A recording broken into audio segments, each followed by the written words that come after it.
ए थांब थांब, असं नाही, आधीपासून बघा.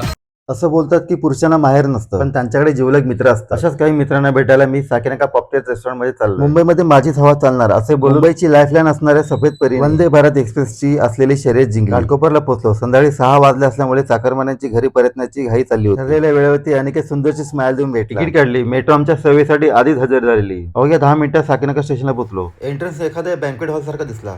हॅपी अवरला इथे बाय 1 गेट 1 फ्री अशी सुविधा असते. सचिनला उशिरा येण्याचे कारण देऊन थोडा आजोबाचा नजारा एन्जॉय केला. बर्थडे सेलिब्रेशन साठी इथे केक सुद्धा अवेलेबल होते. डायमंड सारखे चमकणारे ग्लास बघून आज बिल किती होणार याचा अंदाज आला. सचिनने राम सहित बाकी सगळ्या मित्रांची ओळख करून दिली. यापैकी कोणी व्हिडिओ एडिटर, कोणी ग्राफिक डिझायनर, तसे नावाजले आर्टिस्ट होते. तर हा आहे ब्रिझरचा 1+1 वाला टॉवर. चीअर्स बोलून ऑर्डर मध्ये पेरी पेरी फ्राईज, कोलंबी chilli lollipop, peri peri chicken pizza order केला. थोड्या वेळाने पार्टीला न येणाऱ्या मित्रांना व्हिडिओ कॉल केला. पोरांना अर्धा तासाने वॉशरूमची आठवण येत होती. पार्टी रंगातच येत होती. तितक्यात रामचा मित्र सचिनने पार्टी जॉईन केली. त्यांचे बालपणाचे किस्से ऐकायला मिळाले. याला काउंटर किती होईल रे यांची कुजबूज चालू होती. काउंटर वाढण्याआधी इथून कल्टी मारलेलं बरं. रेस्टॉरंट मध्ये प्रायव्हेट सेक्टर मध्ये जॉब करणारे एम्प्लॉई सरकारने 12 तास वर्किंग विषय फाटा मारून एन्जॉय करत होते. इकडे राम त्याच्या स्टुडिओ मध्ये चालू असलेल्या कामाचा आढावा देत होता. इकडे ओंकार आणि प्रज्वल गणपतीला किती काकडे चोरल्या त्याची गिनती करत होते. इतक्या डिशेस ट्राय केल्या, पण चकण्यामध्ये शेंगदाणा हा आवाज. 9च्या आत घरात सांगून सचिनने सगळ्यांचा निरोप घेतला. थोडा रिलॅक्स होऊन इंडिया पाकिस्तानची 2020 आशिया कप मॅच एन्जॉय केली. बिल द्यायच्या वेळेला मात्र सगळे काही ना काही कारण देऊन गायब झाले. 300 लोकांचा कॅपॅसिटी असणारा रेस्टॉरंट आणि वॉशरूम एकच कसा काय. अशा गप्पा मारत आम्ही रेस्टॉरंटच्या बाहेर आलो. शेवटचा आणि आपुलकीचा प्रश्न, हवा घरी गेल्यावर मेसेज कर रे. आणि त्याने मी आल्या रस्त्याने परत निघालो. हा मिनी ब्लॉग आवडल्यास भावाला फॉलो आणि लाईक करा विसरू नका. धन्यवाद.